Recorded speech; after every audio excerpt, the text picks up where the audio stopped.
Доброго дня, дорогі друзі! Сьогодні ми поговоримо про матеріали для каркасів і накриття теплиць. Тобто це один із факторів, який впливає на несучу здібність, на світопрозорість теплиць, тобто, ну і взагалі на функціональність теплиць. І так, чому матеріали мають значення? По-перше, це впливає на несучу здібність, на довговічність і на затрати поточні, які будуть виникати в процесі теплиць. І треба розуміти, що каркас – це скелет, тобто накриття, якщо це плівка або полікарбонат, воно може мінятися там декілька разів за весь період експлуатації. Каркас бажано робити таким, щоб він витримував всі снігові вітрові навантаження і, відповідно, після невеличких капітальних ремонтів ми могли експлуатувати цей каркас дуже багато років. Тобто, взагалі, нормальний строк експлуатації каркасів – це від 10 до 20 років. Тому на каркасі, як кажуть, не слід економити. І поговоримо про матеріали, які можуть використовуватися для будівництва каркасу.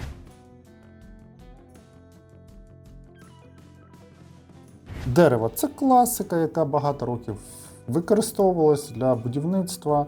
Ось. І каркаси з цього матеріалу дуже часто будують, тому що це той матеріал, який є дуже часто під рукою, і він не вимагає додаткових, як кажуть, затрат.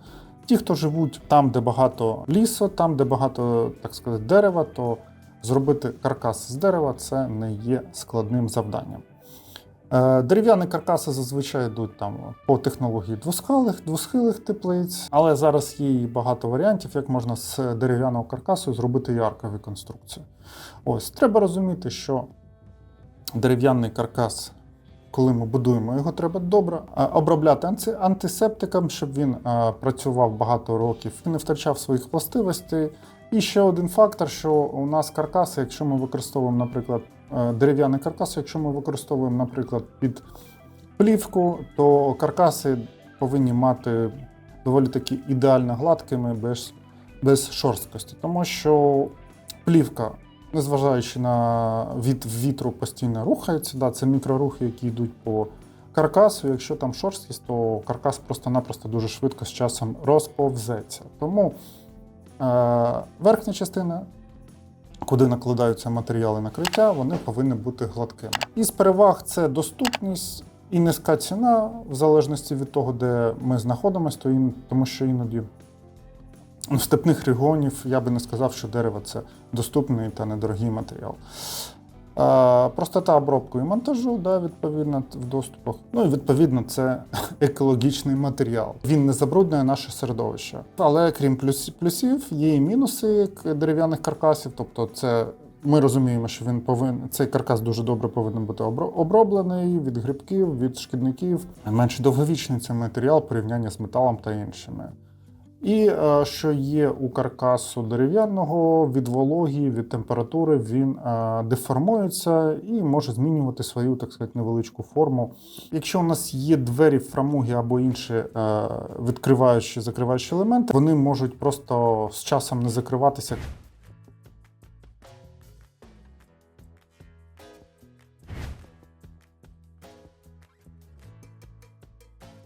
Той матеріал, який дуже часто використовується, це метал. Чорний метал, який фарбується, тобто це, мабуть, найпоширеніший матеріал, який дуже часто використовується, тому що ми країна, яка самостійно виготовляє метал, тому металу багато, його легко купити, з ним теж легко працювати.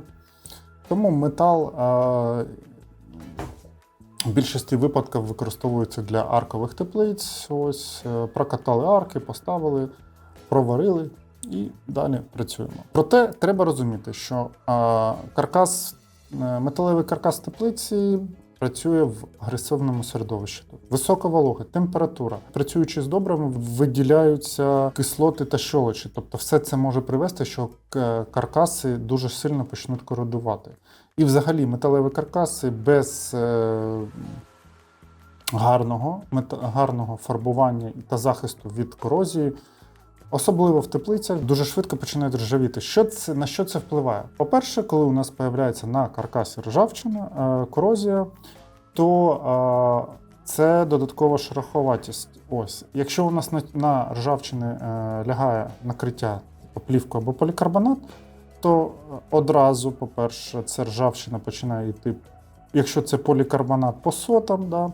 Якщо це плівка, вона просто починає на ньому рватися. Тому дуже важливо, якщо у нас металевий каркас, велику увагу саме фарбуванню і захисту від корозії. Тобто декілька разів можна пройтись, пофарбувати і все інше. Для каркасів використовуються квадратні та круглі труби. Якщо це квадратні, то для невеличких теплиць це труби 20х20, 30х30, 20х40, тобто 40х40, 60х40 – це ось саме найповсюдженіші варіанти труб, які використовуються. Круглі труби – це починаючи від круглої труби діаметром 25, 32, 40, 56, 60 діаметр – це ось класичні діаметри, які використовуються для 10-метрових теплиць. Із переваг, можна сказати, це, як завжди, доступна ціна, це те, що легко працювати, легкий монтаж. Ну а з мінусів, відповідно, те, що каркас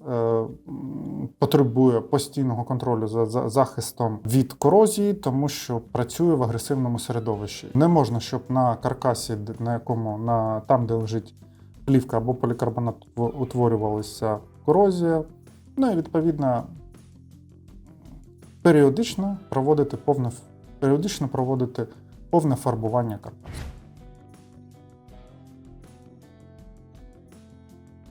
Оцинкований метал. Оцинкована сталь, тобто це у нас та ж сама сталь, але вона покрита цинком. Тобто після цинкування має вже природній, скажімо так, захист від корозії. Це шар цинку, який знаходиться на поверхні метала. Ті ж самі розміри труб, ті ж самі конструктиви, як і у варіанті з чорним металом, да, тобто ось. Але цей матеріал більш захищений і краще підходить для використання в теплицях. Тобто зараз збільшується кількість теплиць, які все ж таки робляться з оцинкованої сталі. Тому що як відбувається взагалі? Тобто перший етап – давайте побудуємо з чогось, щоб отримати теплицю. А другий варіант – давайте вже зробимо правильну теплицю, щоб ми потім зробили і не постійно займалися тим, що або фарбуємо, або ремонтуємо, або думаємо, як все це зробити. Тобто, трошки збільшуючи вартість на старті на каркас, ми отримуємо менші витрати на його експлуатацію. Ось. І насправді, наприклад, різниця між оцинкованим каркасом і металом там десь 20% взагалі по вартості. Але цей каркас не потребує вже фарбування, або потребує фарбування лише в тих містах, які металево оброблялися, або там зварювання, або порізка, то ті міста обов'язково треба потім пофарбувати. Товщина цинку зазвичай вона обозначається буковками Z, і мінімальна від 140 до 270, Z140, Z270. Що це обозначає? Це значить, що на 1 квадратний метр було витрачено 140 або 270 грам цинку для цинкування. Ті ж самі розміри по трубам, є круглі, квадратні, є різні посилюючі елементи, тобто це профіля, які мають свою форму. Тобто Z, P і інші варіанти форм, профілі, які мають спеціальний переріз, для того, щоб мати посилення саме в тих місцях, де йде більше навантаження. Тобто, і деякі теплиці зробляться тільки з цього профілю. Наприклад, є омегообразний профіль, і вся теплиця робиться з цього омегообразного профілю. Якщо говоримо про переваги, ті ж самі переваги, що у металевих каркасів, плюс, наприклад, якщо в металевих каркасах додатково закладають товщину запасу саме на корозію, тобто враховуючи, що, наприклад, у нас метал 2, і ми його ставимо, враховуючи, що якась частина цього каркаса може бути пошкоджена корозією, то в оцинкованому такий запас не робиться, тобто там менше металу, наприклад, порівняння з чорними каркасами, які фарбуються. Чи фарбуються оцинковані каркаси? Іноді тільки в естетичних цілях або ж як додатковий захист. І відповідно оцинковані каркаси, вони зараз самі найрозповсюджені в будівництві в професійному. Тобто, якщо ви звертаєтесь до кого, хто вам буде будувати теплиці, то вам запропонують саме в більшості випадків саме оцинкований каркас.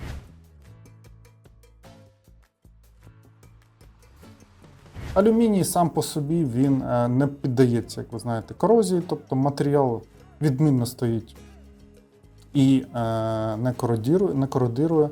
Це легкий матеріал і це доволі такий естетичний матеріал. Він розповсюджений, із нього робляться садові теплиці, дачні, тому що вони так більш естетично виглядають, да? Тобто алюміній він якби як більш благородний матеріал використання і більш довговічний. Він легкий. Ось, проте він має вищу ціну.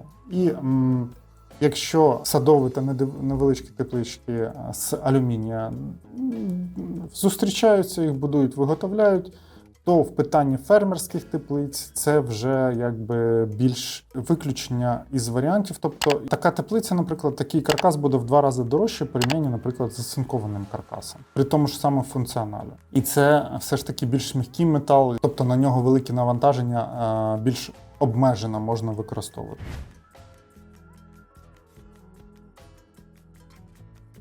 ПВХ та полімерні каркаси, тобто це матеріали, які робляться з пластику.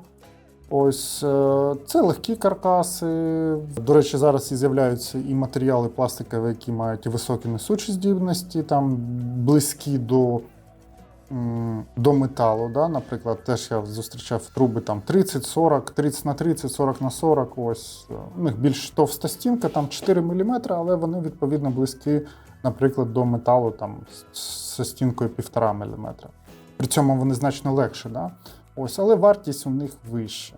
Тому такі каркаси, наприклад, є каркаси, які роблять з ПВХ-труб, з поліпропіленових труб, ось, вони більш сезонні, тобто не розраховані на снігові навантаження і можуть слугувати як варіант парніку, тобто коли ми просто хочемо створити площу закритого ґрунту, да, де захистимо рослин від шкідників, від, наприклад, коротких заморозків, тобто в таких випадках це можна зробити.